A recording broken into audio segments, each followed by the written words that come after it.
पटपट पटपट डायग्राम काढून घ्या, म्हणजे मला एक्सप्लेन करायला सोपं जाईल.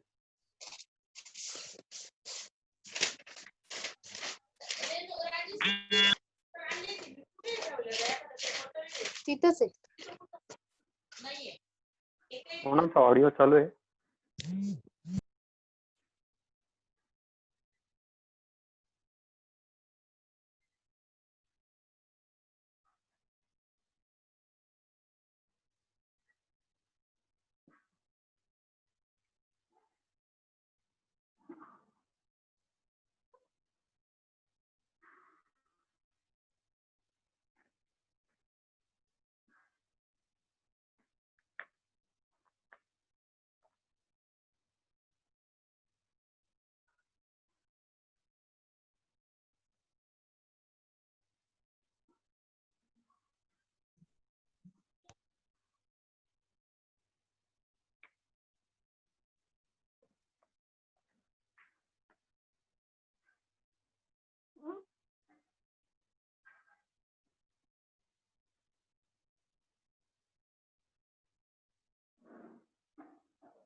थोडंसं मी नॅरो ओपनिंग मला दाखवायचं आहे.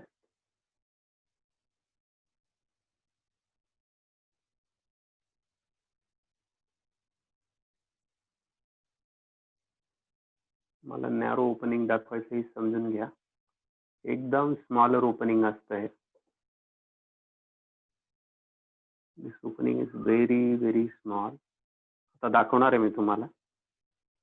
माझ्याकडे मी एक सीड जर्मिनेट झालेलं सीड दाखवतो तुम्हाला, so that you will come to know how it looks alike. हा जो पार्ट आहे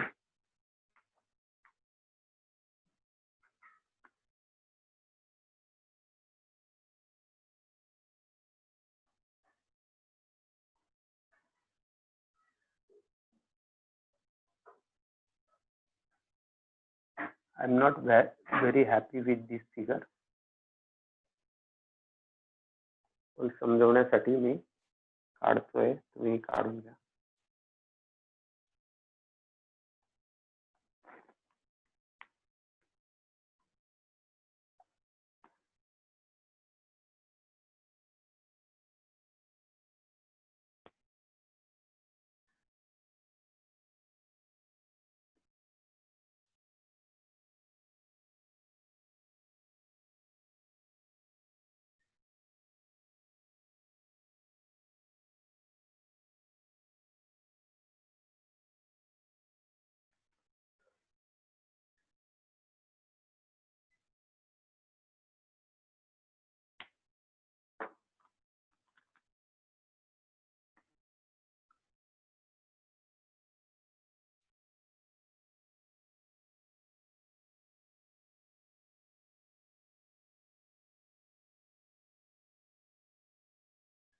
दिसतंय ना मुलांना? काही प्रॉब्लेम नाही ना? हो सर, दिसतंय. काल हेच दाखवण्याचा प्रयत्न केला आणि तेवढ्यात लाईट गेली होती.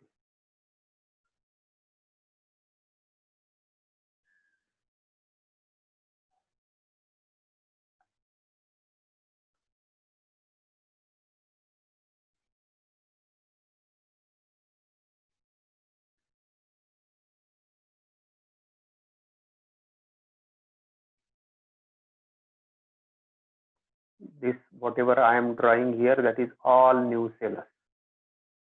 काय बाळांनो, हे सगळं न्यूसेलस आहे. या न्यूसेलस मध्ये ही एम्ब्रियो सॅक डेव्हलप झालेली.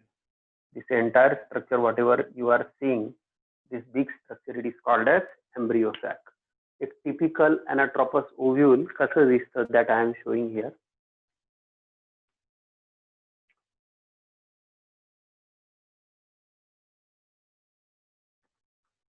नाव देऊन टाकतो.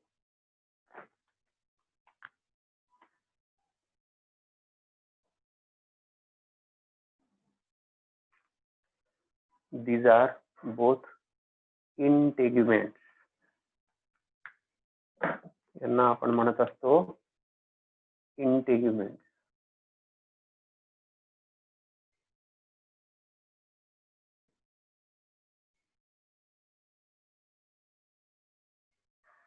Integuments. This opening is called as micropyle. This end black मध्ये लिहितो. This end is called as chalaza. This structure, हा जो पार्ट है, this structure is called as RAPHE, that is raphe. This structure is called as funicle, or you can say funiculus also. This structure where it is attached to the ovule, this structure is called as hilum. This portion is called as hilum. तर ते स्क्रीनच्या बाहेर जात आहे त्या साइडचं. कोणतं इकडच्या साईडचं का? हा बस करतो, अरेंज करतो बेटा.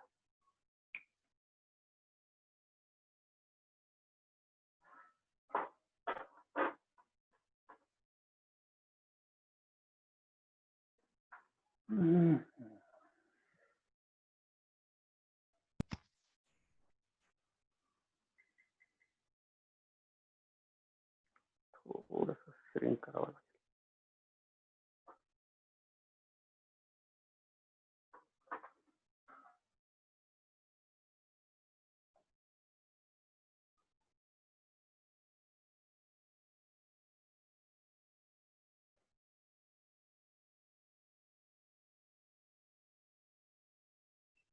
I think it is perfect now. ठीक आहे का? चालेल? दिसतंय Yes. सगळ्यांना नावं वाचता येत आहेत? हो दिसतंय सर आता. हो सर. पूर्ण बोर्ड कव्हर होणं गरजेचं होतं. That is my concern.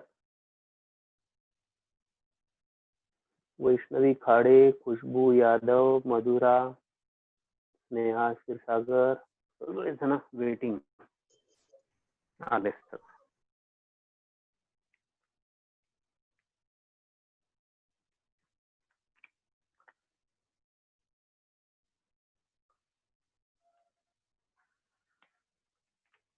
हा जो पार्ट असतो जिथे हा फ्युनिकल अटॅच झालेला असतो, दिस पीस. आता इथे काल आपण पाहिलं होतं की समजा एक ओहरी आहे, समजा ही एक ओहरी आहे. या ओहरीमध्ये हा सेंट्रल पोर्शन आहे. ही जी रिकामी जागा आहे, जी पोकळ जागा आहे, त्याला आपण एकंदर आपण लॉक्यूल म्हणतो.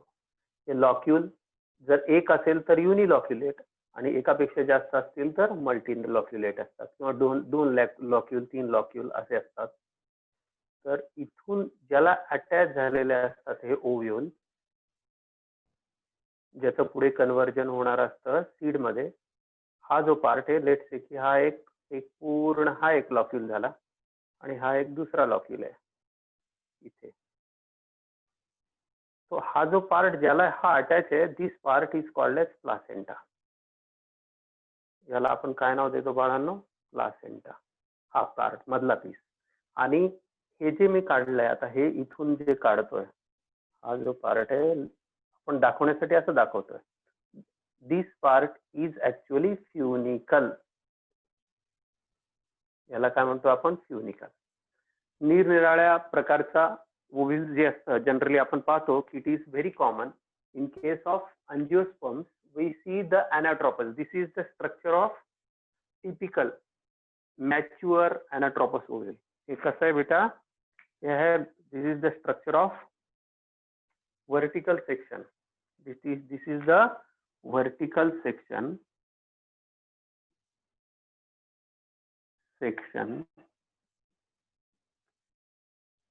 ज्याला आपण शॉर्ट मध्ये VS म्हणतो, ऑफ मॅच्युअर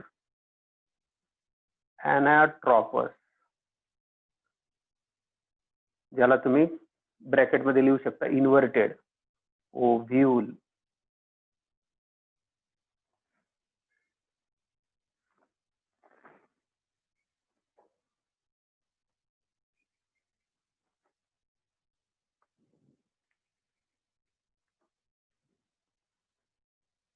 ठीक आहे, थोडस हे कमी पाहिजे होते, थोडे जास्त जाड होऊन गेलं, तुम्ही थोडं बारीक काढून घेतलं तरी चालेल.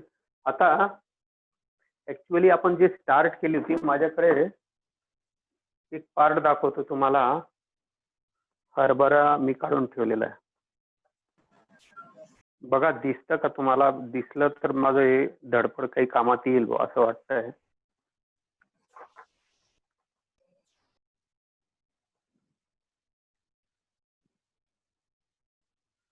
बघा तुम्हाला दिसतं का? मी एकदम जवळून दाखवतो.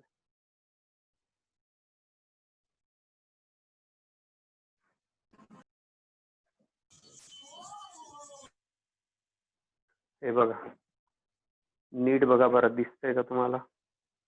हा जो पीस आहे, हा पीस बघा, पेनने दाखवतो.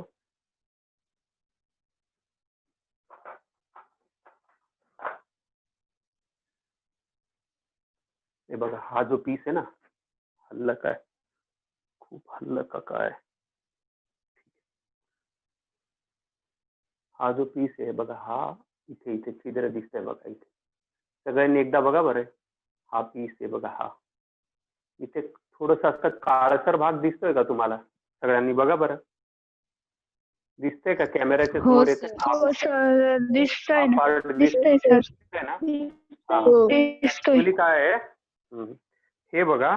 आणि एकदा याच्यावरचा मी मुद्दाम हरभरा जो आहे ना, तो खूप जाडजूड घेतलेला आहे बघा. हा एक व्हाईट पार्ट दिसतो, हा व्हाईट पार्ट. हे बघा, हा पार्ट बघा, हा पार्ट दिसतोय का? हे मार्क असं हो सर. हो सर. हे बघ, इकडे लक्ष द्या. आता काय दाखवलं मी ते तुम्हाला दाखव. Suppose this is your seed of gram. This is the seed of gram. आता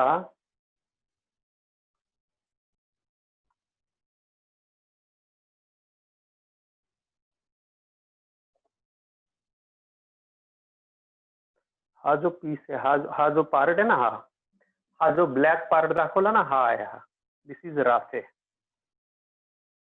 दिस इज राफे. आणि या ठिकाणी जे छिद्र तुम्हाला दाखवलं, हा जो पीस होता आता जिथे तुम्हाला पेनने दाखवत होतो, दिस इज कॉल्ड मायक्रोपाईल.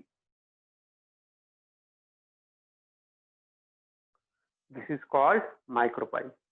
म्हणजे हा पूर्ण पीस जेव्हा सीड मध्ये कन्वर्ट होतो, हा पूर्णच्या पूर्ण पीस जेव्हा सीड मध्ये कन्वर्ट होतो, तेव्हा कशा पद्धतीने इथे स्ट्रक्चर तयार होतो, दॅट आय हॅव शोन. म्हणजे याच्याशी तुम्ही याचं कंपॅरिझन करून बघू शकता. येतंय लक्षात सगळ्यांच्या? हो सर. गुड.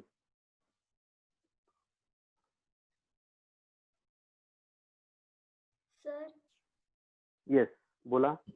ते मॅच्युअर अॅनाट्रोपस ओव्ह्यूलचा मीनिंग काय? कोण आहे? कोणी विचारला question? Shreya. Shreya. Mature अॅनाट्रोपस ovule असं ओव्ह्यूल की जे आता फर्टिलायझेशन साठी तयार आहे. असं ओव्ह्यूल जे फ्लावर कम्प्लीट मॅच्युअर फ्लावर झालेलं आहे आणि आता the flower is open and now it is ready for pollination. समजा पोलन आला तर आता ते फर्टिलाइज करू शकतं. पूर्ण मॅच्युअर झालेलं आहे. याच्यामध्ये दिस इज, इथं मी नाव देतो, this is called as embryo sac. म्हणजे ज्याच्यामध्ये पूर्णपणे एम्ब्रियो सॅक प्रॉपरली डेव्हलप झालेली आहे, अशा याला आपण, दिस इज, याचं नाव लिहून घ्या. हा जो ग्रीन कलरने जे दाखवलेलं आहे, दिस इज न्यूसेलस. न्यूसेलसला तुम्ही ब्रॅकेटमध्ये इथल्या इथे लिहू शकता. It is the nutritive tissue. काय असतो बाळांनो? तो न्यूट्रिटिव्ह टिश्यू असतो. म्हणजे याला न्यूट्रिशन प्रोव्हाइड करण्यासाठी. या इथे एम्ब्रिओ तयार होणार ना, दिस इज एम्ब्रिओ सॅक. याच्यामध्ये काय बनणार आहे? एम्ब्रिओ बनणार आहे. You can simply compare it with mammalian uterus. एक युटेरस सारखं स्ट्रक्चर तुम्ही याला लक्षात ठेवा. युटेरस म्हणजे पूर्ण ovary, it is like a uterus. त्याच्यामध्ये बाळाची डेव्हलपमेंट कशी होते? त्या ओव्हरीसाठी बाळ काय आहे? दिस ओव्ह्यूल. या ओव्ह्यूलच्या आत काय आहे? एग. हे एग जेव्हा फर्टिलाइज होईल तर this whole structure will be converted into seed. येत आहे का लक्षात? मी परत एकदा रिपीट करतो म्हणजे तुम्हाला लक्षात. ओव्हरी जी आहे हे कुठे अटॅच आहे? याला जस्ट इमॅजिन करा. मी याला असं दाखवतो, आपल्या सोयीने आपल्याला समजून घ्यायचं. हे एक अॅनाट्रॉपस ओव्ह्यूलचं स्ट्रक्चर आहे. लेट्स से की हे एक anatropous ovule. It is like this on and on this side it is like this. समजा असं आहे. इमॅजिन करू शकताय का तुम्ही? हे बघा, हा जो पार्ट आहे हा इथे अटॅच आहे. जसा हा इथे अटॅच आहे ना, तसा हा इथे अटॅच आहे. समजा इथे अटॅच. येत आहे का तुमच्या लक्षात? आहे बघा असं. याला याच्याशी, ह्या इमेजशी कम्पेअर करून बघा. या इमेजशी कम्पेअर करून बघा. दिसतंय का तुम्हाला? इमॅजिन करू शकताय का? बघा मला सांगा. येतंय लक्षात? हा असा प्लीज. ठीक आहे. याला असं जॉईन करून बघा.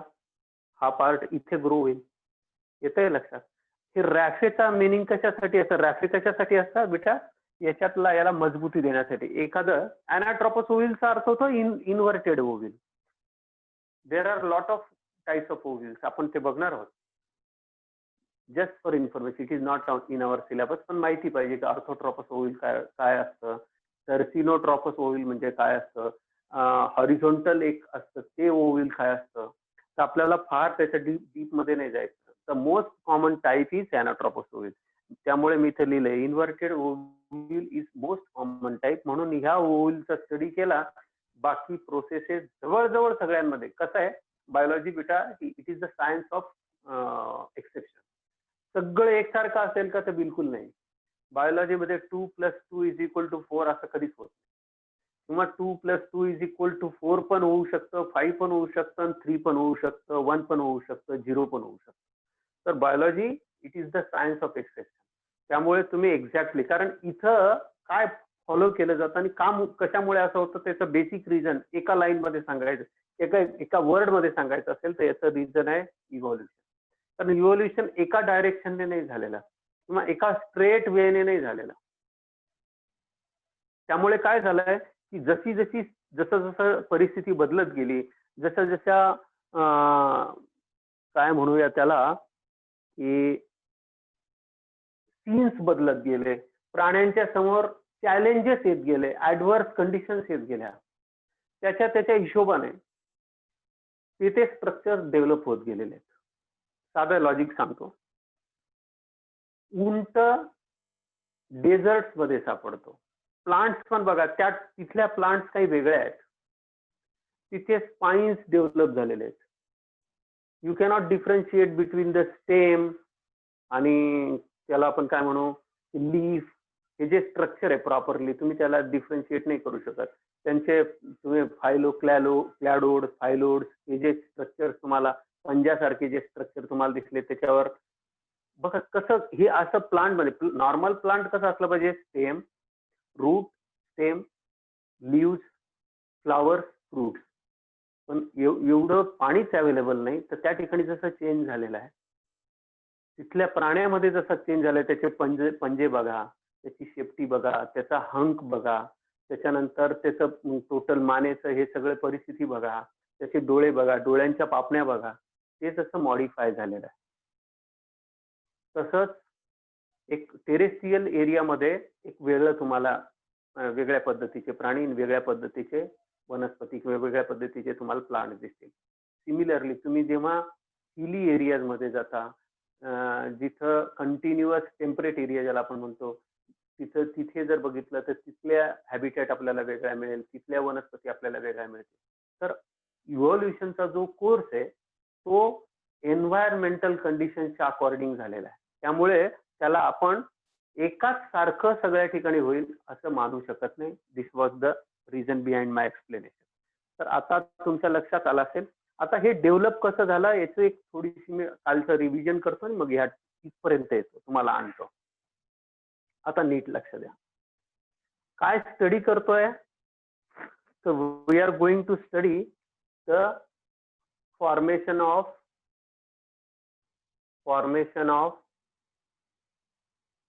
female gametophyte.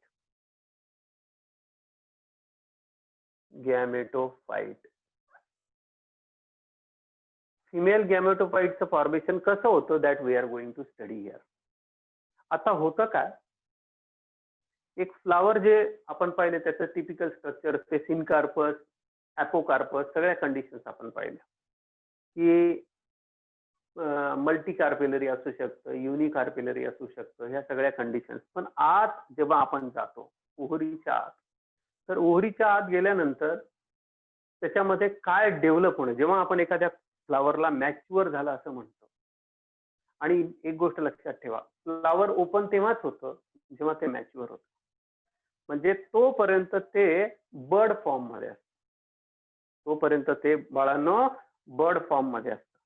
आणि बर्ड फॉर्म मध्ये जोपर्यंत असतं, जोपर्यंत फ्लावर हे बर्ड फॉर्म मध्ये असतं तोपर्यंत त्याच्यामध्ये हे स्ट्रक्चर्स डेव्हलप होतात.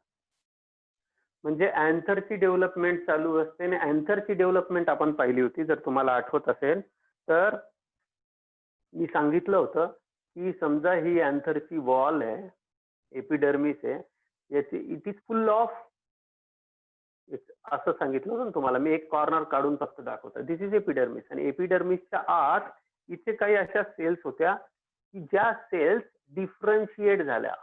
आपण शिकलोय सेल्स काय होतात, डिफरन्शिएट होतात. सेल्स काही स्पेसिफिक काम करण्यासाठी, otherwise it was full of parenchymatous cells. याच्यामध्ये सगळ्या सेल्स कशा होत्या, पॅरेनकायमेटस होत्या. पण कॉर्नरच्या सेल्स काय बनल्या, आर्किस्पोरियल सेल्स बनल्या. काय बनल्या बाळांनो, आर्किस्पोरियल सेल्स. आय होप तुम्हाला लक्षात असेल. आता ह्या ज्या आर्किस्पोरियल सेल्स होत्या इथल्या यांचे लेयर्स होते. एक आतला लेयर होता आणि एक बाहेरचा लेयर होता. या आर्किस्पोरियल सेल्सने जो आतला लेयर होता त्याने काय केलं, स्पोरोजिनस टिश्यू, स्पोर बनवणारा टिश्यू बनवून टाकला. म्हणजे याच्यापासून कशाचा जन्म झालेला आहे, मायक्रोस्पोर मदर सेलचा, MMC, मायक्रोस्पोर मदर सेलचा जन्म झाला. या डिप्लॉइड होत्या. नंतर ह्यांनी मियोसिस केलं आणि मियोसिस करून अँथरच्या मध्ये पोलन ग्रेन्स किंवा ज्याला आपण मायक्रोस्पोर म्हणतो त्याचं फॉर्मेशन केलं. आणि ऑल मायक्रोस्पोर्स आर हॅप्लॉइड. ह्या मात्र डिप्लॉइड होत्या. तर सिमिलरली आपल्याला याचंच कंपॅरिझन या ठिकाणी कसं चालतं ते मला समजून सांगायचं, नीट लक्षात. आता ज्या वेळेला हे स्ट्रक्चर तयार होत असतं, म्हणजे अँथर म्हणतो,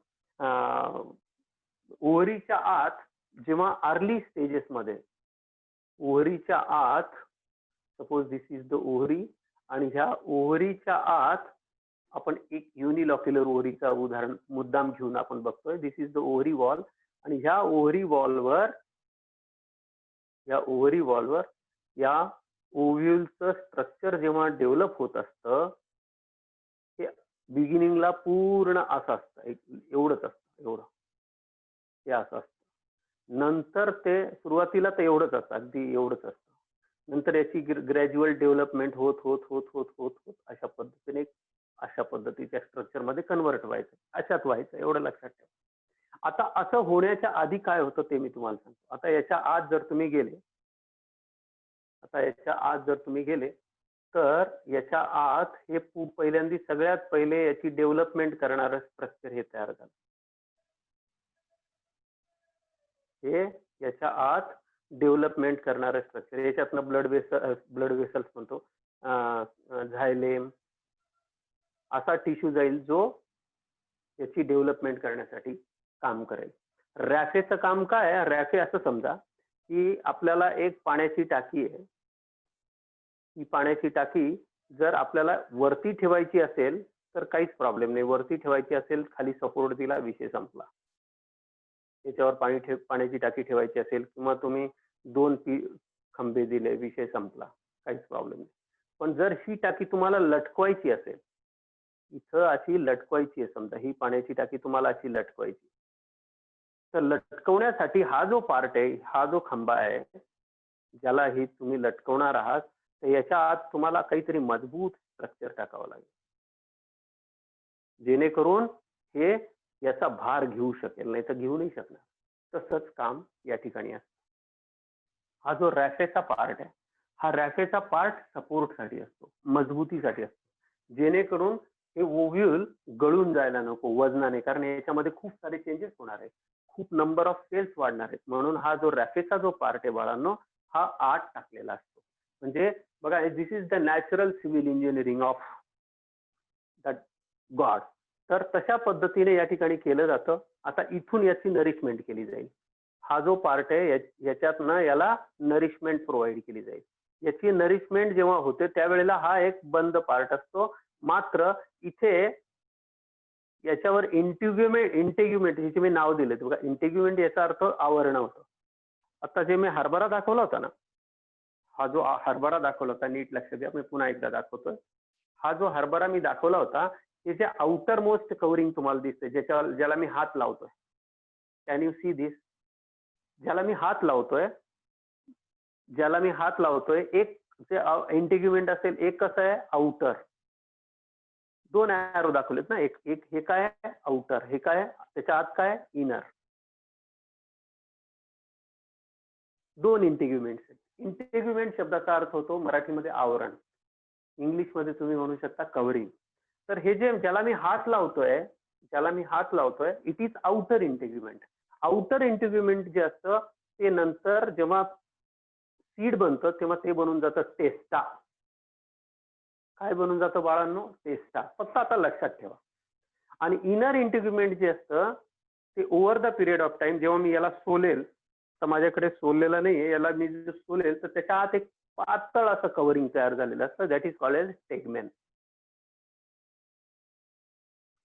येतंय लक्षात? आउटर जे रफ आणि मजबूत तयार होईल, that will be called as testa. म्हणजे outer integument is going to convert into testa and inner integument is going to become the tegmen. ही एवढं लक्षात आलं का? एवढं समजलं का सगळ्यांना? कम ऑन, बोला पटकन. हो sir. Very good, very good. आता आपण आत जातोय. आता आत जे जातोय त्याच्या आत आपल्याला जायचंय. आता आत जाताना नीट लक्ष द्या.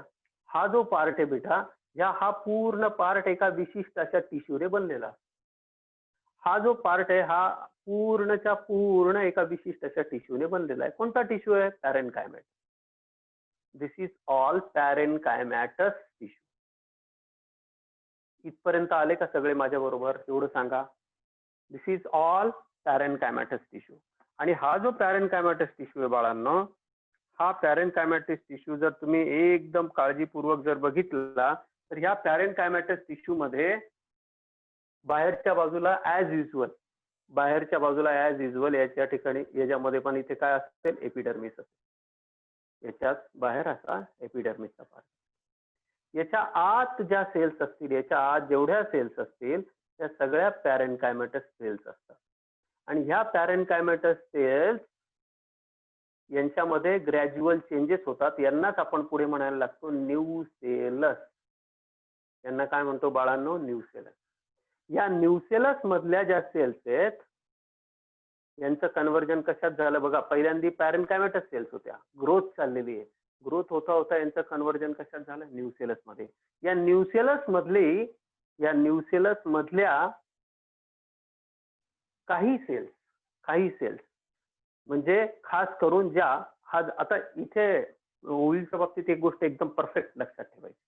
मी जेव्हा मायक्रोपायलर एंड म्हणेन त्यामुळे मी तुम्हाला मायक्रोपाईल दाखवण्याचा प्रयत्न केला बाळांना.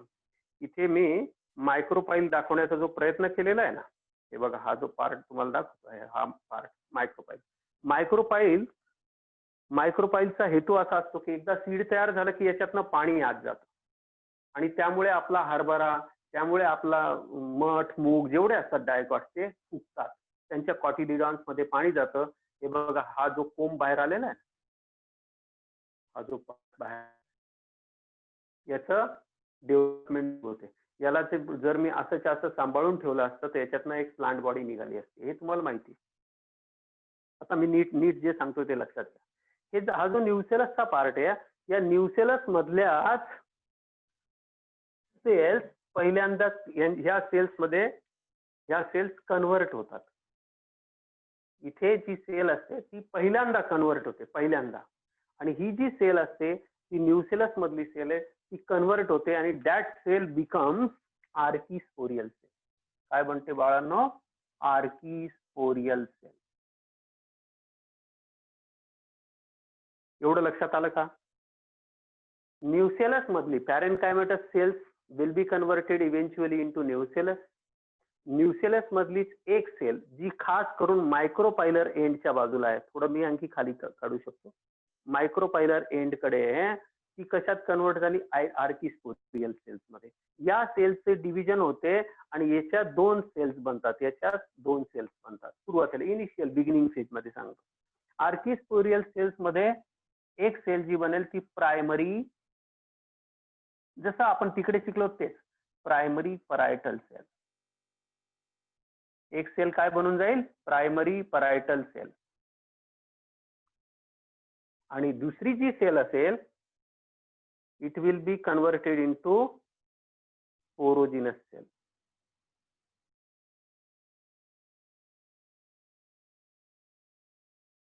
म्हणजे इथे पण जन्म कशापासून झाला? हे पूर्ण जे स्ट्रक्चर हे एम्ब्रियो सॅक बनणार तेव्हा बनणार. आपण काय शिकतोय ते पहिले लक्षात घ्या. हा जो पार्ट आहे, हा ओव्ह्यूलचा जो पार्ट आहे, या ओव्ह्यूलच्या पार्ट मध्ये एक असा पार्ट आहे ज्याची डेव्हलपमेंट हे अजून बर्डच्या फॉर्म, बर्ड जेव्हा असतो ना, बर्ड फ्लावर जेव्हा बडिंग जेव्हा व्हायला सुरुवात होतं त्यावेळेची मी कंडिशन सांगतो की आत काय चाललंय, आत कशा पद्धतीने डेव्हलपमेंट सुरू झालेली आहे, आतल्या आत काय तयार झालेलं आहे. आतल्या आत पहिल्यांदा सगळ्यात इनिशियल स्टेजला पॅरेनकायमेटस सेल्स, पॅरेनकायमेटस सेल्सला पुढे जाऊन काम करायचं, त्यांच्यामध्ये ट्रान्सफॉर्मेशन होतं, त्या न्यूसेलस बनतील. न्यूसेलस मधलीच एक सेल ट्रान्सफॉर्म होऊन काय बनून जाईल? Archesporial cell. आर्किस्पोरियल सेल्सचं इव्हेंच्युअली डिव्हिजन सुरू होतील, त्याच्यातला 2 पार्ट होतील. एक पार्ट जो असेल तो प्रायमरी परायटल सेल, जी खालच्या बाजूला, जी वॉलच्या बाजूला असेल, जिकडे वॉल असेल त्या बाजूला यांची डेव्हलपमेंट सुरू होते. आणि ह्या बनवतात पुढे ह्या दोन्ही इंटेग्युमेंट्स बनवतात. काय बनवतात बेटा? यांचं फंक्शन काय आहे? They form integument. मग आउटर आणि इनर. आता याचं नॅचरल फंक्शन काय? आउटर आणि इंटेग्युमेंटचं to protect the embryo sac, to protect the embryo sac, nucellus यांच्या प्रोटेक्शन साठी तयार होतात. आता एका बाजूला याची डेव्हलपमेंट सुरू झालेली आहे, एका बाजूला याची डेव्हलपमेंट सुरू झाली म्हणजे काय? हा एंड कोणता आहे? बघा तिथे बघून मला सांगा, हा एंड कोणता आहे? कोण सांगतो मला? हा एंड कोणता आहे? हा एंड कोणता आहे? बोला पटकन सांगा. मायक्रोपायलर. दिस इज कॅलेझल एंड. हा कोणता एंड आहे? त्याला झालेला. दिस इज कॅलेझल एंड. हा कोणता एंड आहे? मायक्रोपायलर एंड. म्हणजे इथून बेटा अशा पद्धतीने इंटिग्युमेंटल ह्या ज्या सेल्स आहेत, प्रायमरी परायटल सेल्स, या प्रायमरी परायटल सेल्स हळूहळू याच्यावर इंटिग्युमेंटचं कव्हरिंग घालायला सुरुवात करतात. हे इंटिग्युमेंटचं कव्हरिंग हळूहळू ग्रो होत जातं. एक बाहेरच्या बाजूला, एक आतल्या बाजूला, एक बाहेरच्या बाजूला, एक आतल्या बाजूला, अशा पद्धतीने याची ग्रोथ होत होत होत होत जात असते. तुम्ही इमॅजिन करू शकता की हे ह्या साईडने ग्रो करेल. पण हे याच्या आत जसं जसं स्पोरोजिनस टिश्यू मॅच्युरिटी कडे जातो, हा जो स्पोरोजिनस सेल्सचा ग्रुप जो आहे जसं जसं मॅच्युरिटी कडे जातो तसं तसं याला कव्हर करण्यासाठी हे पुढे पुढे पुढे पुढे येत असतं. बघा पुढे पुढे पुढे पुढे असं येतं. हे लक्षात आलं का? हे पहिल्यांदा मला सांगा काय होतंय ते नीट लक्षात घ्या. म्हणजे इंटिग्युमेंट जे आहेत बाळांनो, इंटिग्युमेंट सुरुवातीपासून नसतात. इंटिग्युमेंट हळूहळू हळूहळू पुढे पुढे पुढे पुढे पुढे पुढे पुढे पुढे येतात. तोपर्यंत एक पूर्ण बॉल असतो, एक सेल्सचा बॉल आहे. त्या सेल्सच्या बॉलमध्ये काही चेंजेस सुरू झालेले. त्या चेंजेस मध्ये सगळ्यात पहिली भूमिका कोणाची आलेली? आर्किस्पोरियल सेल्सची. आर्किस्पोरियल सेल्सला पहिल्यांदा 2 पार्ट झाले. एक आर्किस्पोरियल सेल काय बनून गेली? Primary parietal cell. एक आर्किस्पोरियल सेल कशासाठी भाग घेणार आहे? कशात भाग घेणार आहे? फर्टिलायझेशन मध्ये भाग घेणार आहे. जी फर्टिलायझेशन मध्ये भाग घेणारे, जी स्पोर फॉर्मेशन मध्ये भाग घेणारे, त्या सेलला आपण काय नाव दिलं? Sporogenous cell. आणि जी आर्किस्पोरियल सेलचा जो दुसरा पार्ट होता, प्रायमरी पॅरायटल सेल, ईपीसी ज्याला आपण म्हणतो, ती काय बनवणार आहे? याला प्रोटेक्ट करणारं कव्हरिंग बनवणार आहे. ऍज लाईक जे 3 कव्हरिंग आपण पाहिले होते, टपेटम, त्याच्यानंतर सगळ्यात बाहेरून जर आत आलं तर एंडोथेशियम, त्याच्यानंतर मिडल लेअर आणि टपेटम, हे जे लेयर्स होते, हे जे बनवण्याचं काम तिथं प्रायमरी पॅरायटल सेलनी केलं होतं, तेच काम या ठिकाणी इंटिग्युमेंट बनवण्याचं काम कोण करणार आहे? Primary parietal cell. आतली जी सेल आहे ती सेल मॉडिफाय होणार आहे, ती काही न्यूट्रिटिव्ह मटेरियल स्वतःमध्ये जमा करणार आहे आणि तिला डिवाइड करायचं. दिस इज कॉल्ड स्पोरोजिनस सेल. हे एवढं लक्षात आलं का? हा पार्ट कळला का मी जे सांगतोय? Are you getting sir. Or not getting? Yes sir. हो सर, समजतं. हो सर. समजतंय? Very good. आता हा जर पार्ट तुमच्या लक्षात आला असेल बाळांनो, हा पार्ट, तर मी एक स्टेप पुढे जातो. आता नीट लक्षात घ्या. आता प्रायमरी पॅरायटल सेल कसं काम करते, हे कसं काम करते ते तुमच्या लक्षात आलं. आता याला मी डायग्रामॅटिकली तुम्ही माझ्या बरोबर काढत राहा, तुमचं एक एक एक एक पार्ट क्लिअर होत जाईल. आता कसं डेव्हलपमेंट झालेलं आहे आणि इथपर्यंत आपल्याला पोहोचायचं आहे. आपलं डेस्टिनेशन हे आहे, आपलं मुक्कामाची जागा, जिथं आपल्याला थांबायचं आहे. आजचं जर वेळ उरला तर पुढेही जायचं आहे, पण इथपर्यंत यायचं ही गोष्ट लक्षात ठेवा. आता नीट लक्ष द्या. आता बघा, मी हे सगळं डायग्रामॅटिकली तुम्हाला एक एक एक एक एक्सप्लेन करून सांगतो. सगळ्यात आधी आता हा जो पार्ट आहे नीट लक्षात द्या.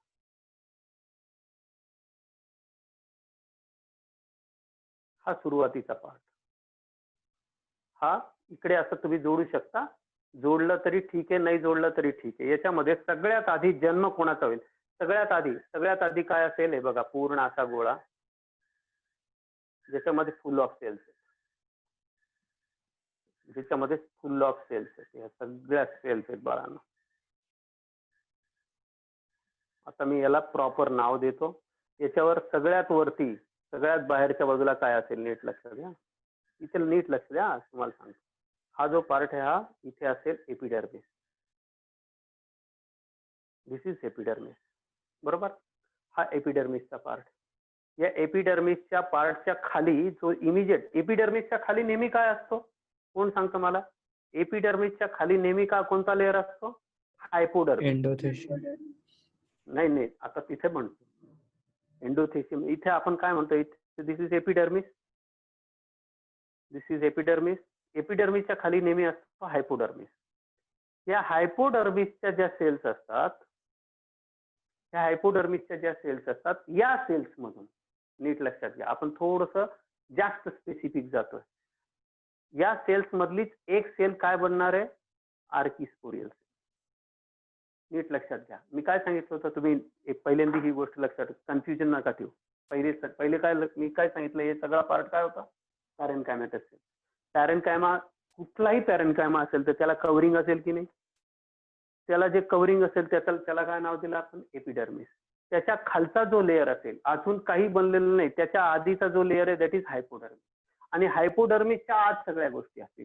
या हायपोडर्मिस पासूनच जास्त स्पेसिफिक आपण जातोय, म्हणून म्हणतोय ह्या हायपोडर्मिस पासूनच कोणाचा जन्म होतो? Archesporial cell. This is simple, you can say archesporial cell. म्हणजे हायपोडर्मिस पासून ऍक्च्युअली कोणाचा जन्म होतो? जसं तिथं होतं सेम. हायपोडर्मिस पासून जन्म कोणाचा होतो? Archesporial cell. याला मी नाव देतोय. आता या सेलला मी नाव देतोय, दिस इज आर्किस्पोरियल सेल. पेनने साथ दिली पाहिजे. Archesporial cell. This is archi, spelling नीट लिहा, आर्किस्पोरियल सेल. आता ही आर्किस्पोरियल जी सेल आहे बेटा, ही आर्किस्पोरियल सेल ही कशी आहे? डिप्लॉइड सेल आहे. ही आर्किस्पोरियल सेल जी आहे हिचं डिव्हिजन झाली, आणि ही डिव्हिजन बघा कशी झाली. ही डिव्हिजन झाली. डिव्हिजन झाल्याबरोबर हिची जी डिव्हिजन झाली, आता मी ब्लॅक मध्ये काढतो, हिची जी डिव्हिजन झाली याच्यात डिव्हिजन होऊन या साईडला जातील. ह्या भरपूर साऱ्या या इथे सुरुवातीला डिव्हिजन होईल, आतमधल्या स्टेप स्किप केलेल्या आहेत असं समजायला. याला इथे दिस इज आर्किस्पोरियल सेल्स आणि याच्यामध्ये डिव्हिजन होऊन ह्या साईडने इथून अशा यांची लाईन सुरू झाली. इथून यांची डिव्हिजन सुरुवातीच्या स्टेप्स मध्ये थोडीशी फास्टर असते असं समजायला. या ठिकाणी अशा सेल्स. ही सेल केव्हा डिवाइड व्हायची, याला हॉर्मोनल कंट्रोल असतो. आणि ही जी सेल आहे आता इथे हिने काय केलं, पहिल्यांदा इंटिग्युमेंट बनवायला सुरुवात केली. आता ही सेल इथे अशीच राहिली. आता या स्टेप नंतर एक स्टेप पुढे येतोय बघा. आता ही जी स्टेप आहे ही या स्टेप मध्ये आता असं तुम्ही लक्षात घ्या की इंटिग्युमेंट बनायला सुरुवात झाली. आता ही सेल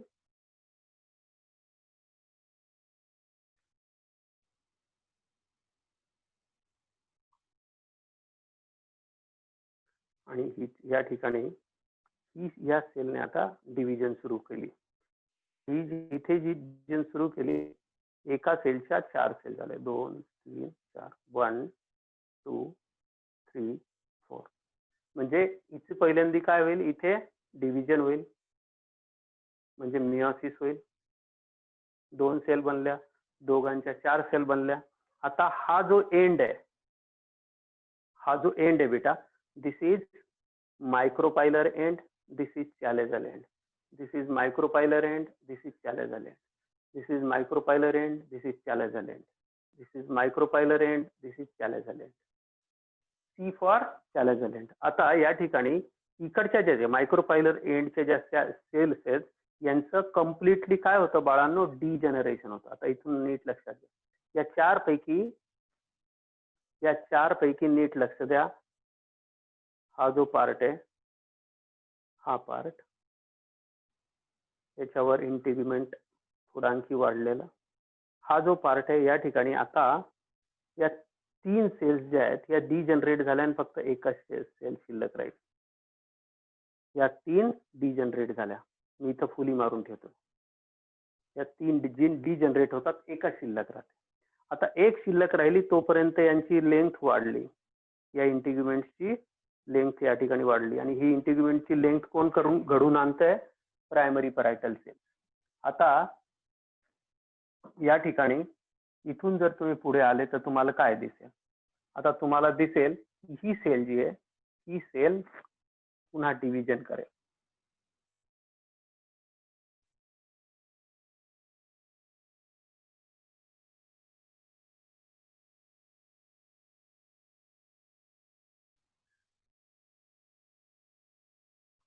आता ही डिव्हिजन करेल आणि विशेष म्हणजे काय होतं, इथे फ्री न्यूक्लिअर डिव्हिजन असतं. फ्री न्यूक्लिअर डिव्हिजन असतं. याच्या पुढच्या स्टेपला आता हा फक्त एवढाच पीस मी बाहेर काढतो. फक्त या सेलचं डिव्हिजन मी दाखवणार आहे. फायनल तुम्हाला इथे दिसतच आहे. आता ही जी सेल आहे ही पुढच्या वेळेला डिवाइड करताना काय करेल, सेकंड मायटोटिक डिव्हिजन करेल आणि पुढे थर्ड मायटोटिक डिव्हिजन करेल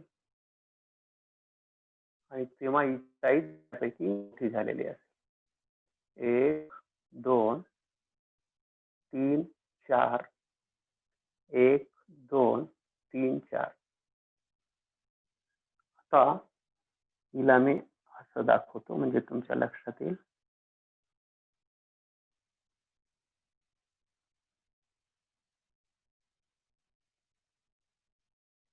आता एकदम प्रॉपरली तयार झालेली असेल.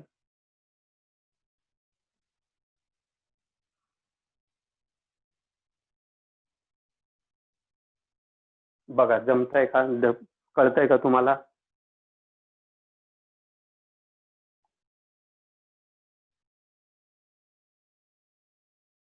कळतंय का सांगा मला. स्टेप एक स्टेप आपण पुन्हा रिवाइज करू, काही घाई नाही आपल्याला. एक स्टेप मध्ये बघा. सगळ्यात आधी तयार काय झाली ती आर्किस्पोरियल सेल. आर्किस्पोरियल सेलचा जन्म झाला कुठून, न्यूसेलसच्या आधी. त्याला मी न्यूसेलस नाव दिलं ना, न्यूसेलस नंतर बनत जातो. म्हणजे सगळ्यात आधी सगळ्यात पहिले काय बनेल, एपिडर्मिस, त्याच्या आत पॅरेनकायमेटस सेल्स. पॅरेनकायमेटस सेल्सच्या पॅरेनकायमेटस सेल्स मध्ये चेंज झाला. त्या पॅरेनकायमेटस सेल्स कन्वर्ट झाल्या हायपोडर्मिस मध्ये, सेंटरचा पार्ट न्यूसेलस बनणार आहे. आणि त्या काही बुक्समध्ये बघा व्हेरिएशन कसं कसं असतं, तुम्ही जेव्हा वाचायला घ्याल तेव्हा निराळ्या बुक्समध्ये निराळ्या पद्धतीने असेल, कारण प्रत्येक ऑथरने वेगवेगळं एक्झाम्पल घेऊन त्याला एक्सप्लेन केलेलं आहे. त्यामुळे थोडंसं बुक टू बुक व्हेरिएशन आहे. पण आपल्या स्टेट बोर्डच्या हिशोबाने जर तुम्ही विचार घेतलं तर याला स्पष्ट सांगितलं आहे की न्यूसेलस पासून जन्माला आलेलं आहे. आपण काय कशापासून समजून घेतोय, कारण हा जर सिक्वेन्स तुम्हाला कळला तर हे कसं तयार झालं हे समजून घ्यायला बिलकुल अवघड जाणार. आता आपण काय पाहिलं की त्या ज्या सेल्स होत्या, ज्या एपिडर्मिसच्या खाली कोणत्या सेल्स होत्या, हायपोडर्मिस. हायपोडर्मिस मधल्या काही सेल्स डिफरन्शिएट झाल्या म्हणजे काय, वेगळ्या कामासाठी त्यांना नियुक्त केलं गेलं, त्यांच्यामध्ये काही ट्रान्सफॉर्मेशन झाले, काही विशेष बदल घडवण्यात आले. ते जे बदल घडवण्यात आले त्या सेल्समुळे त्या 2 प्रकारच्या सेल्समध्ये डिवाइड झाल्या. लेट्स से की तसंच आपण विचार करू, त्या बाहेरच्या बाजूच्या सेल होत्या, जे हे हायपोडर्मिसच्या बाहेरच्या बाजूच्या सेल होत्या, त्या कन्वर्ट झाल्या इंटिग्युमेंट्स मध्ये, आणि आतली जी सेल होती ती काय बनायला, ती जो आतला जो टिश्यू होता किंवा आतल्या ज्या सेल्स होत्या त्या कशात कन्वर्ट झाल्या, त्या स्पोरोजिनस सेल्स मध्ये कन्वर्ट झाल्या. त्याच्यातल्या बाकीच्या सेल्स ज्या असतात त्या बऱ्याचशा डिजनरेट होतात, आणि त्याच्यातली एक सेल जी असते तीच ऍडव्हान्समेंट होते तिथे, आणि ती पुढे पुढे जाते. आता ती सेल इथून लक्षात ठेवा की इथून त्या सेलमध्ये चेंज झालेलं, त्या सेलचं नाव आलं आता आर्किस्पोरियल सेल. ही आर्किस्पोरियल सेल कशी आहे, डिप्लॉइड आहे.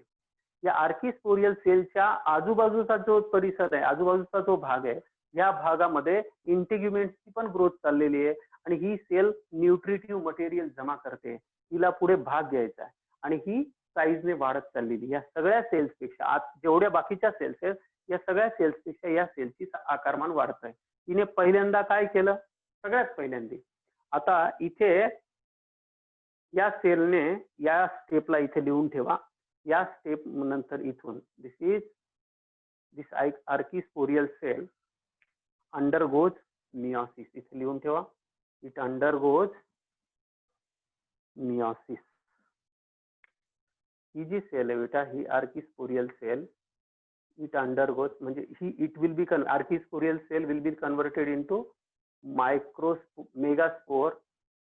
Megaspore mother sale.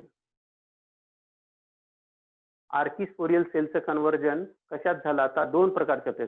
ज्या परायटल होत्या त्या इंटिग्युमेंट बनवतील, आणि जी सेंटरला आहे तिचं कन्वर्जन कशात झालं, मेगास्पोर मदर सेल. आता ती जनरेटिव्ह सेल सारखी काम करते. इथे एक काय म्हणतात त्याला, मदर सेल सारखी, जसं मायक्रोस्पोर मदर सेल सारखी होती तशी ही मदर सेल सारखी झाली. आता हिचं नाव काय झालं, MMC, that is megaspore mother cell. जेव्हा फिमेलच्या बाबतीत बोलू तेव्हा पण आपण MMC वर्ड यूज करतो, मेगास्पोर मदर सेल. या मेगास्पोर मदर सेल मध्ये काय होणार आहे, मियोसिस होणार आहे.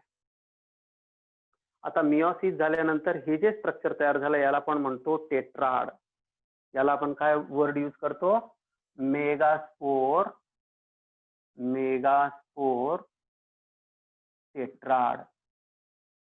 हे जे टेट्राड असतं हे कसं असतं, लिनियर असतं, एका रेषेमध्ये तयार होतं. आपण पाहिलं होतं तिथं टेट्राड कसं तयार झालं होतं, तिथं टेट्राड कसं होतं बघा, असं तयार झालं, 1 2 3 आणि एक सेल याच्या पाठीमागे होतं, असं टेट्राड झालं होतं. कशामध्ये, कोणत्या याच्यामध्ये, मायक्रोस्पोर मध्ये. इथं मात्र कसं टेट्राड तयार झालं, लिनियर टेट्राड. हे कसं एका रेषीयमध्ये टेट्राड तयार झालं. याच्यातल्या मायक्रोपाईल एंडच्या, बघा मी इथे लिहिलेलं आहे प्रत्येक ठिकाणी, this is micropylar end, this is micropylar end, आणि दिस इज चॅलेझल एंड. तर मायक्रोपाइलर एंडच्या 3 सेल्स डिजनरेट होतात बघा, 3 सेल्स डिजनरेट होतात आणि एकच सेल शिल्लक राहते. पहिल्यांदा काय बनला, टेट्राड. पहिल्यांदा काय बनला, टेट्राड. 4 सेल्स तयार झाल्या. या 4 सेल्स मधल्या 3 सेल्स डिजनरेट झाल्या, एकच सेल शिल्लक राहिली, एकच सेल शिल्लक राहिली. आता ही जी सेल आहे या सेलमध्ये या सेलची ग्रोथ होते, याच्यामध्ये हिची ग्रोथ होते, हिची साईज वाढते, आणि हिच्यामध्ये काय सुरू होतात, फ्री न्यूक्लियर डिव्हिजन सुरू होतात. काय सुरू होतात, फ्री न्यूक्लिअर डिव्हिजन. हे फ्री न्यूक्लिअर डिव्हिजन साठी हिने काय केलेलं असतं, आजूबाजूच्या टिश्यू मधनं फूड सगळं एकत्रित केलेलं असतं आणि फक्त न्यूक्लियसची डिव्हिजन होते. फ्री न्यूक्लिअर डिव्हिजनचा दुसरा अर्थ नीट समजून घ्या. फ्री न्यूक्लिअर डिव्हिजन जेव्हा मी वर्ड यूज करतो त्याचा अर्थ काय होतो की कॅरिओकायनेसिस इज नॉट फॉलोड बाय बोला पुढचा वर्ड काय असेल, सायटोकायनेसिस. म्हणजे सेल वॉल फॉर्मेशन होत नाही, या एक सेपरेट सेल म्हणून आयडेंटिटी येते. याला आपण काय, ह्या अशा प्रकारचे डिव्हिजन जेव्हा जेव्हा होईल त्याला आपण काय म्हणतो, फ्री न्यूक्लिअर डिव्हिजन.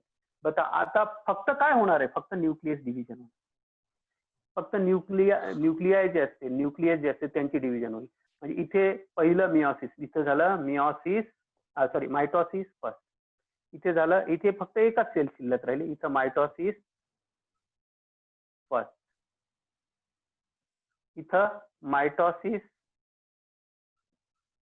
सेकंड, इथं मायटॉसिस थर्ड. करा हिशोब, बरोबर होईल की नाही. पहिल्या सेलचं मायटॉसिस झालं, 2 सेल बनल्या. ह्या 2 सेलचं मायटॉसिस झाल्या, 4 सेल नाही न्यूक्लियस बनले, 4 न्यूक्लियस झाले, फक्त कॅरिओकायनेसिस होत आहे. पुन्हा याचं मायटॉसिस झालं, 8 न्यूक्लियस बनले. हे कळलं का? कळलं का? बोला, नीट लक्ष देऊन सांगा. हो सर. हे पूर्ण लक्षात आलं? एवढं डिटेल आपल्या बुक मध्ये नाही दिलेलं आहे, पण तुम्हाला कॉम्पिटिटिव्हचे एक्झाम क्वेश्चन सॉल्व्ह करता आले पाहिजे त्या अँगलने, कुठून काय तयार झाले. तर याचं ओरिजिन पॉइंट लक्षात ठेवायचं. ज्यांना कॉम्पिटिटिव्ह एक्झाम द्यायचे त्यांच्यासाठी सांगतो, याचा ओरिजिन पॉइंट बाळांनो लक्षात ठेवायचा की आर्किस्पोरियल सेल हा त्याचा ओरिजिन पॉइंट. आर्किस्पोरियल सेलचा ओरिजिन कशापासून झालेलं आहे, तर कुठे आत्ताच लिहून ठेवा तुमच्या नोटबुक मध्ये की दे ऍक्च्युअली डिफरन्शिएट फ्रॉम हायपोडर्मिस. हायपोडर्मिस पासून डिफरन्शिएट होतात, काय बनतात, आर्किस्पोरियल सेल्स. आर्किस्पोरियल सेल्स ज्या आउटर साइडला असतील, बाहेरच्या बाजूला असतील, तर त्या काय बनवतात, इंटेग्युमेंट. त्यांना आपण काय म्हणतो, प्रायमरी पॅरायटल सेल. जी आत असेल ती कोणती सेल आहे, स्पोरोजिनस सेल. ती स्पोरोजिनस सेल जी असेल, ही स्पोरोजिनस जी सेल असेल, ही स्पोरोजिनस सेल इव्हेंच्युअली ग्रो करते साईज मध्ये ग्रो करते आणि काय बनते, मेगास्पोर मदर सेल.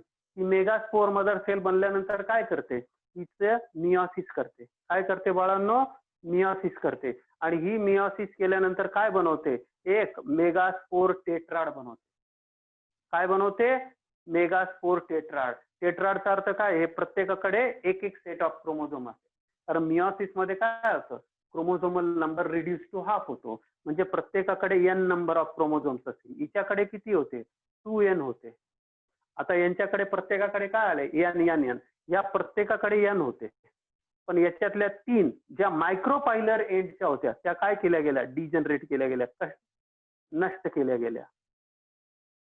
या 3 नष्ट झाल्या. शिल्लक कोणती राहिली, ही वरची जी होती, सेंट्रल जी होती, तीच फक्त शिल्लक राहिली.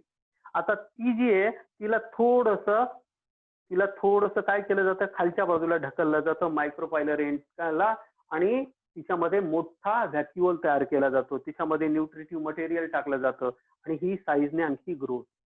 ही साईजने ग्रो झाली की ही काय करते, मायटॉसिस करते. पहिलं मायटॉसिस फर्स्ट. पण हे कसं असतं, प्युअर मायटॉसिस नसतं, इट इज जस्ट कॅरिओकायनेसिस. याच्यामध्ये काय होतं, फक्त कॅरिओकायनेसिस होतं. मायटॉसिस फर्स्ट मध्ये फक्त कॅरिओकायनेसिस केलं जातं. म्हणजे एक न्यूक्लियस इथं होता हिच्याकडे, आता इथे किती झाले, 2 न्यूक्लियस. येस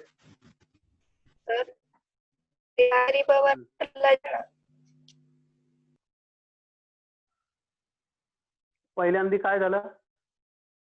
काय झालं, मायटॉसिस झालं आणि फ्री न्यूक्लिअर डिव्हिजन सुरू झालेली. 2 न्यूक्लियाय बनले, परत फूड अक्युम्युलेट केलं, साईज वाढवली. आता काय झाले, मायटॉसिस सेकंड केलं. मायटॉसिस सेकंड नंतर काय झालं, पुन्हा फ्री न्यूक्लिअर डिव्हिजन आहे, नुसतं न्यूक्लियस डिवाइड होतं. दोघांचे किती न्यूक्लियस झाले, 4. सेलची साईज वाढली. ही सेलची साईज वाढली, इथं मायटॉसिस फर्स्ट झालं होतं, इथं मायटोसिस सेकंड झालं, 4 न्यूक्लियस बनले. पुन्हा मायटोसिस थर्ड झालं, आता किती न्यूक्लियस झाले? 8 न्यूक्लिएटेड स्ट्रक्चर तयार झालं. नाव this structure is called as early embryo sac. This structure is called as early embryo sac. हे कळलं का? मी रिपीट केलं, काही मुलांना नसेल लक्षात आलं, त्यामुळे मी रिपीट केलं. ते लक्षात आलं का? आणि ज्या वेळेला इथे डिव्हिजन होते, ते 3 सेल्स डिजनरेट का झाले? अच्छा, ह्या डिजनरेट काय झाले असं? इट इज बेटा peculiar feature of this angiospermic plant. या एका, हे बघा, या त्या चौघांना न्यूट्रिशन देण्या इतकं या प्लांटकडे व्यवस्था नसते. काही सायंटिस्ट लोकांचं असं म्हणणं आहे की जर चारीच्या चारी, काही प्लांट्स आहेत की ज्याच्यामध्ये चारीच्या चारी टेट्राड जे असतात, all 4 cells of the tetrad, they become functional and active, but that plants are very rare. But in typical angiospermic plants, only one tetrad, out of the tetrad only one cell is carried further. असं का होतं? याचं एकच reason आहे की हा nucellus कमी पडायला नको, एकाची ग्रोथ, एका सीडची ग्रोथ प्रॉपर झाली पाहिजे. हा त्या मागचा हेतू आहे की एकच सेलला, एकाच एम्ब्रिओ सॅकला प्रॉपर ग्रोथ, प्रॉपर न्यूट्रिशन मिळू शकेल, एवढंच मटेरियल याच्या आत असतं. त्यामुळे बाकीचे डिजनरेट केले जातात. काही एन्झाईम्स असतात, जे एन्झाईम्स यांच्यावर ऍक्ट करतात आणि बाकीच्या सेल्स डिजनरेट केल्या जातात. I hope you have got your answer. आता हा सर, तिथं मायटोसिस मिओसिस केलं होतं तिने, मग हॅप्लॉइड गॅमेट झालं असेल ना तिथे, मग हॅप्लॉइड पासून बरोबर. डिप्लॉइड कसं काय झालं? गीतक, can you listen my voice? Sir हा, उत्तर दे हिला. काय प्रश्न विचार तुझा. हॅप्लॉइड मिओसिस केलं होतं ना तिने, मग हॅप्लॉइड गॅमेट झाले होते, त्याच्यापैकी 3 डिजनरेट झाले, एक उरली. तर मग हॅप्लॉइड पासून डिप्लॉइड म्हणजे पुढे तिने मायटोसिस केलं, मग ती कसं काय डबल झाली? ठीक आहे, कार्योकायनेसिस केलं तर मग त्याच्यामध्ये न्यूक्लियस डबल झाला ना. मग आवाज अटकतोय नाही काही, काय बोलते? तिचं म्हणणं असं आहे की हॅप्लॉइड सेल मध्ये मायटोसिस कसं होऊ शकतं, हॅप्लॉइड सेल मध्ये मायटोसिस कसं होऊ शकतं असं तिचं म्हणणं. कारण तेच आता हेच म्हणणं आहे ना तुझं? हो, बरोबर आहे ना. आता हे म्हणणं कसं चुकीचं आहे ते सांगतो तुला. बघ, समजा ही एक डिप्लॉइड सेल आहे, समजा ही एक डिप्लॉइड सेल एक दाखवतो, एक मिनिट. लेट्स से की दिस इज वन डिप्लॉइड सेल, बरोबर. मिओसिस पहिल्यांदा समजून सांगतो तुला. ही काय डिप्लॉइड सेल आहे, ही डिप्लॉइड सेल आहे. त्या डिप्लॉइड सेल मध्ये पहिल्यांदा काय होतं? मिओसिस होतं. ज्या वेळेला मिओसिस मध्ये होतं, मिओसिस फर्स्ट म्हणजे काय होतं? रिडक्शनल डिव्हिजन होते का नाही होत? होते का होत नाही, माझं तेवढं सांग. आता मिओसिस होतं, मिओसिस फर्स्ट मध्ये रिडक्शनल डिव्हिजन होते का नाही, हा प्रश्न आहे माझा. रिडक्शनल डिव्हिजनच होते. म्हणजे 2n चे n असे होतात की नाही. याच्यानंतर काय होतं? मायटोसिस होतं. इथल्या मायटोसिसलाच आपण काय म्हणत असतो? मिओसिस 2. एकदा टेक्स्ट बुक उघडून बघ, यालाच आपण काय म्हणतो? Meiosis 2. Meiosis 2 is as same as mitosis. याच्यापासून काय होतं? 2 सेल्स.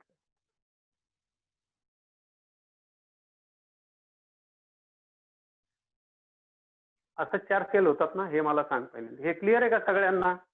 हिचा जो क्वेश्चन आहे काही मुलांच्या आणखी डोक्यात असेल, हे क्लिअर आहे का? Yes.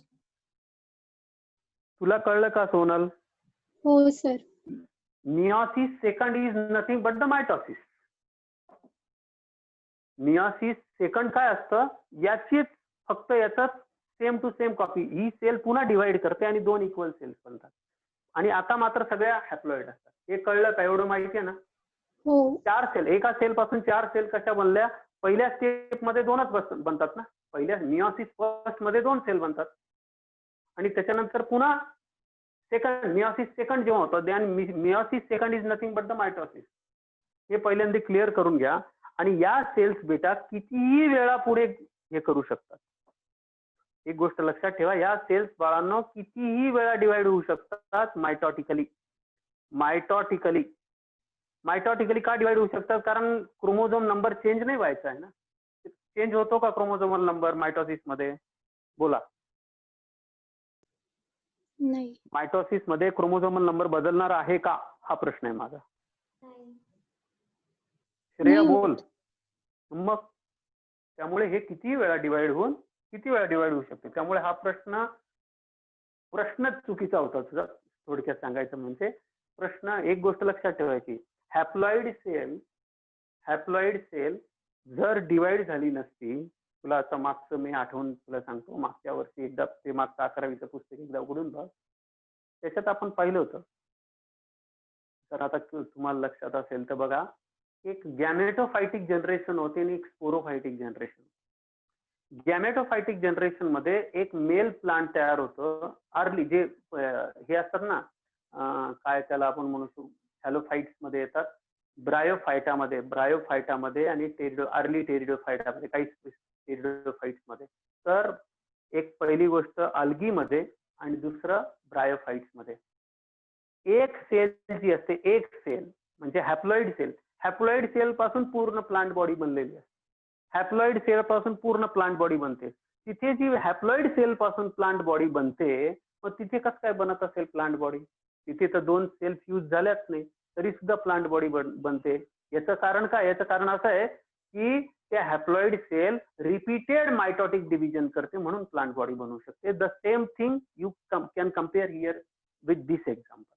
I think it is clear. आता या स्ट्रक्चरवर येऊ आपण. आता झालं काय नीट लक्षात घ्या. आता 8 सेल्ड स्ट्रक्चर होतं. आता स्ट्रक्चर कसं तयार झालं बाळांनो? 8 सेल स्ट्रक्चर तयार झालं. 4 सेल वरती झाल्या आणि 4 न्यूक्लियस वरती झाले आणि 4 न्यूक्लियस खाली झाले. 4 न्यूक्लियस वरती झाले आणि 4 न्यूक्लियस खाली झाले. ही कंडिशन आपण शेवटी पाहिली. याला काय बनायचं? आता याला कन्वर्ट कशात व्हायचं? एम्ब्रियो सॅक मध्ये. आता इथं होतं काय?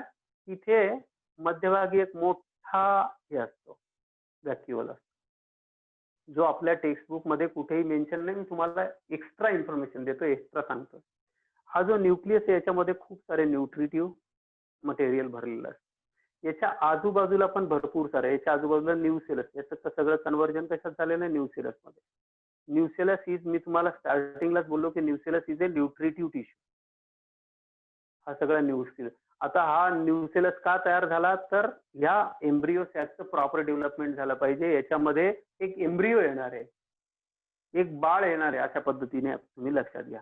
आता याच्यातलं हे न्यूट्रिटिव्ह मटेरियल हे युजअप केलं जातं आणि हे जे न्यूक्लियस असतात, हे न्यूक्लियस अशा साईडला इथे कोपऱ्याला अरेंज होतात आणि प्रत्येकाला एक एक इथे सायटोकायनेसिस होतं. प्रत्येकाला सेल वॉल मिळते आणि सेल मेम्ब्रेन मिळतं आणि 3 सेल्स वरच्या बाजूला अरेंज होतात या ठिकाणी. आणि एक सेल जी असते इथले, एक न्यूक्लियस जो असतो तो इथे येऊन जातो सेंटरला. हे लक्षात आलं का तुमच्या? हे बघा, इथे ज्या 4 न्यूक्लियस होते त्याच्यातले 3 न्यूक्लियस चॅलेझल एंडला, या चॅलेझल एंडला 3 न्यूक्लियस अरेंज झाले आणि त्यांना इव्हेंच्युअली हळूहळू त्यांना एका कव्हरिंगने कव्हर केलं गेलं आणि 3 सेपरेट सेल म्हणून त्यांची आयडेंटिटी, 3 सेपरेट स्वतंत्र सेल म्हणून त्यांची आयडेंटिटी तयार झाली आहे. हे कळलं का? 4 पैकी 3चा हिशोब मी देतोय. 4 न्यूक्लियस बनले होते, 4 पैकी 3चा हिशोब दिला आणि याच्यातला एक न्यूक्लियस या ठिकाणी पुशअप केला जातो, इथे खाली पाठवला जातो. आता या खालच्या 4चं काय होतं नीट लक्षात घ्या. या खालच्या मधला पण एक न्यूक्लियस जो आहे तो इकडे ढकलला जातो, इकडे पुश केला जातो आणि ह्या 3 न्यूक्लियसच्या सेल्स या ठिकाणी कन्वर्ट होतात. काय झालंय या ठिकाणी? ही एक सेल, ही दुसरी सेल, ही तिसरी सेल.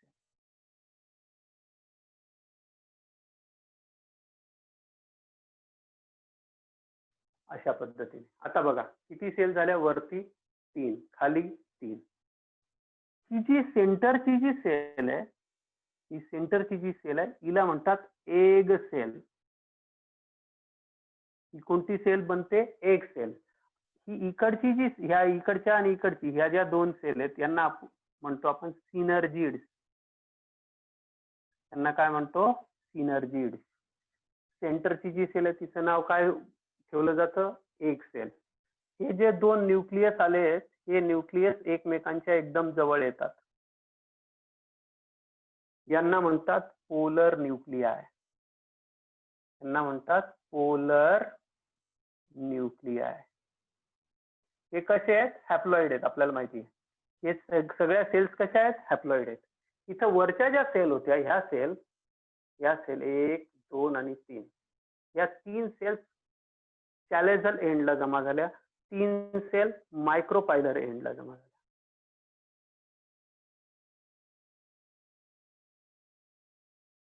आता ह्या ज्या 3 सेल चॅलेझल एंडला जमा झाल्या, या सेलचं नाव दिलं जातं, यांना म्हणतात अँटीपोडल सेल.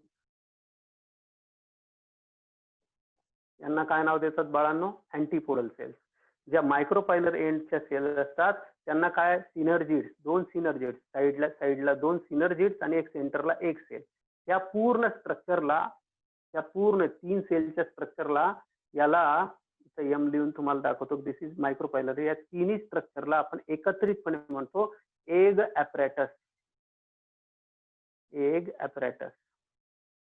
आता नॅचरली एग ॲपरेटस कशापासून बनलेलं असतं, 2 सिनर्जिड्स प्लस एक एग सेल किंवा ऊस स्पियर. एग सेल और ऊस स्पियर पण म्हणतो, ऊस स्पियर. हे कळलं का, बच्चे भाग रहे, चलो. हे कळलं का, हो सर, कळलं. कळलं. हो. आता सेंटरला काय, एग सेल, साईडला काय, सिनर्जिड्स, खालचं एक पूर्ण स्ट्रक्चर तयार झालं. त्या स्ट्रक्चरचं नाव काय, एग ॲपरेटस. एग ॲपरेटसचं वैशिष्ट्य काय ते नीट लक्षात घ्या.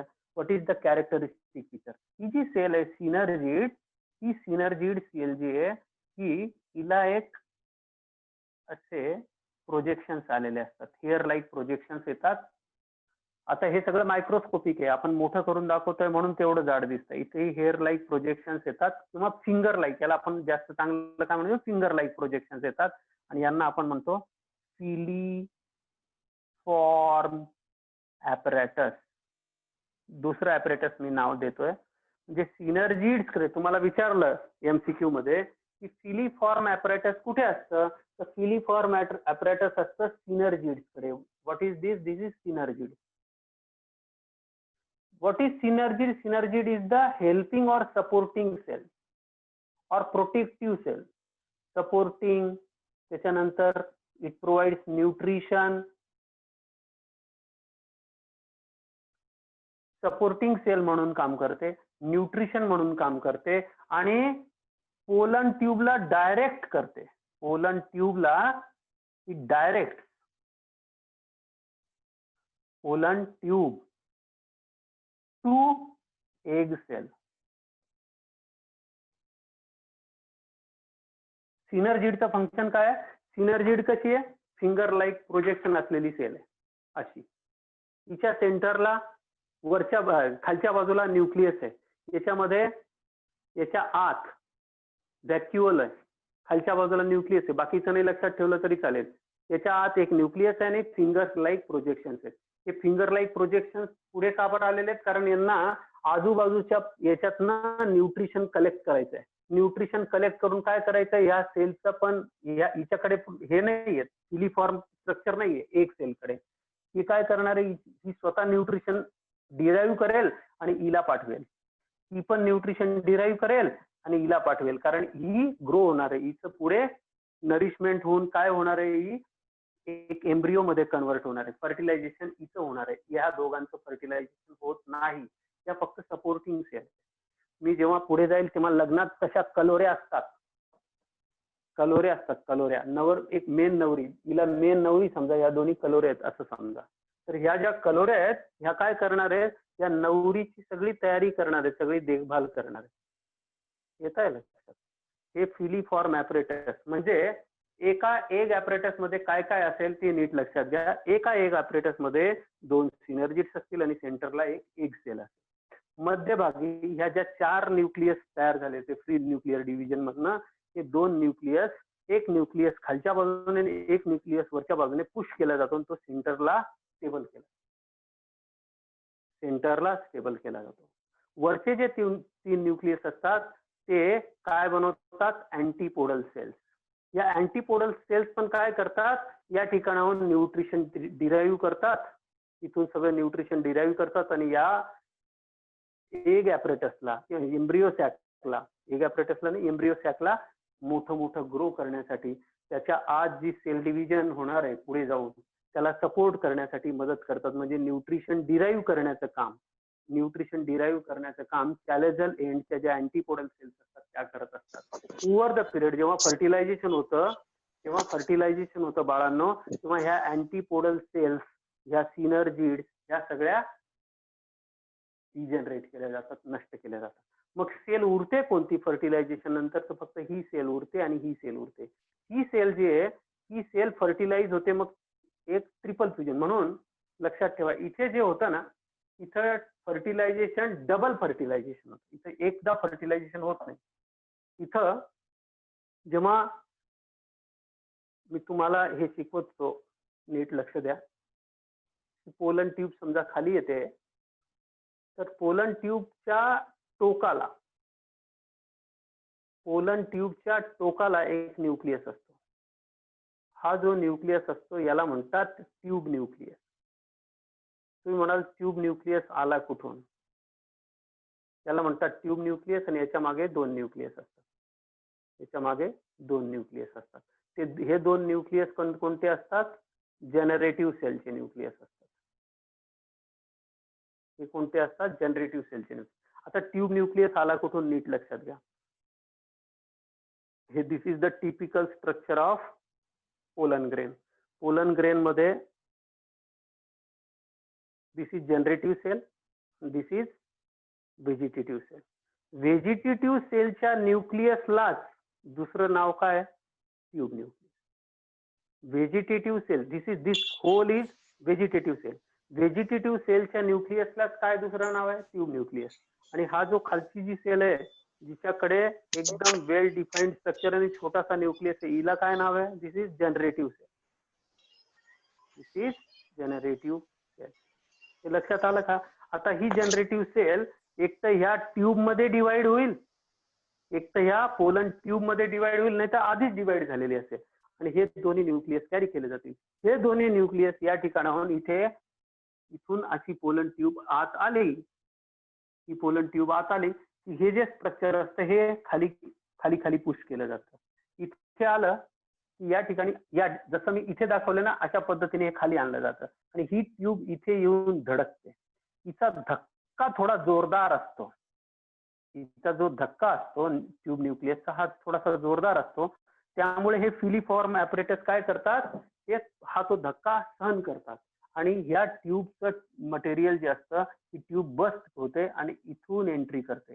ही डायरेक्ट करते की तुमच्याकडे जे न्यूक्लियस आहेत ते न्यूक्लियस हिच्यासाठी आलेले आहेत, आमच्यासाठी नाहीत. मग हे न्यूक्लियस, हे इथलं न्यूक्लियस आणि हे न्यूक्लियस हे दोन्ही फ्यूज केलं जातं. इथे पहिलं फर्टिलायझेशन होतं म्हणजे एका न्यूक्लियसचं आणि उरलेला जो न्यूक्लियस असतो तो इथे एक जातो. म्हणून याला डबल फर्टिलायझेशन म्हणतात.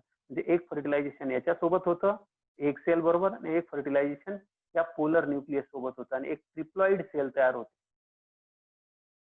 इथे एक ट्रिप्लॉइड सेल तयार होते. ही डिप्लॉइड होते, ही ट्रिप्लॉइड होते. डिप्लॉइड जी असते ती बनते झायगोट. ट्रिप्लॉइड जी असते ती बनते primary PEN, primary endosperm nucleus, जे आत्ता नीट लक्षात घ्या हे जे कॉटिलिडॉन्स मी तुम्हाला दाखवले ते. आता हे जे कॉटिलिडॉन्स आहेत, हा जो हरभरा आहे मी फोडला, हे जे कॉटिलिडॉन्स असतात हे, त्याच्यामुळे आपण डायकॉट, 2 कॉट आहेत कॉटिलिडॉन आहेत म्हणून याला आपण काय नाव देतो बाळांनो? डायकॉट. आता याच्यातले हे जे 2 कॉटिलिडॉन्स आहेत, हे जे 2 कॉटिलिडॉन्स आहेत, हे इकडचं आणि इकडचं, हे कॉटिलिडॉन मध्ये, हे कॉटिलिडॉनचं कन्व्हर्जन ह्याच्यामध्ये, हे this is what is cotyledon? Cotyledon is a nutritive tissue. हा जो न्यूट्रिटिव्ह टिश्यू आहे, हे प्रायमरी एंडोस्पर्म न्यूक्लियस बनवत असतो. प्रायमरी एंडोस्पर्म न्यूक्लियस न्यूट्रिशनचं काम करतो. म्हणजे हा जो डेव्हलपिंग एम्ब्रिओ आहे, या डेव्हलपिंग एम्ब्रिओला न्यूट्रिशन प्रोव्हाइड करण्याचं काम, ह्या इथे जो एम्ब्रिओ बनणार आहे, ह्या एम्ब्रिओला न्यूट्रिशन प्रोव्हाइड करण्याचं काम कोण करणार आहे? दिस इज प्रायमरी एंड. म्हणजे दिस इज ट्रिप्लॉइड स्ट्रक्चर. कसं होईल, काय होईल ते आपण उद्या स्टडी करूया. I hope you are getting. समजलं का हे? हे समजलं का? हो सर. Yes sir. हे स्ट्रक्चर कसं तयार झालं ते कळलं का? हा बोला बोला. काय विचारायचं होतं कोणाला? गीता, तुला काय विचारायचं बेटा? नो. राधिका, तुला काय विचारायचंय का? नो सर, समजलं सर्व. समजलं ना? Very good. आता याला नीट टेक्स्ट बुक मध्ये वाचा. जो पार्ट नाही कळला तो आपण उद्या पुन्हा बघू. उद्या आपण पॉलिनेशन शिकूया, कशा पद्धतीने पॉलिनेशन असतं, what are the different types of pollination, that we will study tomorrow. I think this part, एखादा पार्ट नाही कळला तुम्हाला, एखादा पार्ट नाही कळला, मला माहिती आहे सुरुवातीचा जो पार्ट मी बोललो होतो त्या पार्ट मध्ये कदाचित गोंधळ होऊ शकतो. कारण टेक्स्ट बुक जे त्याच्या हिशोबाने गेलं तर न्यूसेलस मधून फक्त त्यांनी न्यूसेलसच्या पुढची स्टोरी सांगितलेली. मी कॉम्पिटिटिव्ह एक्झाम ज्यांना द्यायचे त्यांच्या अँगलने आर्किस्पोरियल पासून, आर्किस्पोरियल सेलच्या फॉर्मेशन पासून मी स्टोरी सांगायला सुरुवात केली आणि नंतर कसं डेव्हलप होत तिथपर्यंत आलेलं ते I have explain. So I think I have tried best from my side. तरी जर तुम्हाला काही प्रॉब्लेम वाटला तर you can send me the question, I can answer those questions. आणि जो याच्यातला उद्या काही जर प्रॉब्लेम आढळला तुम्हाला आज रीडिंग केल्यानंतर, तर you can ask tomorrow. So I am closing today's session. Thank you. Sir, ते आर्किस्पोरियल सेलचं ओरिजिन हायपोडर्मिस आहे ना? हायपोडर्मिस आहे. Okay okay.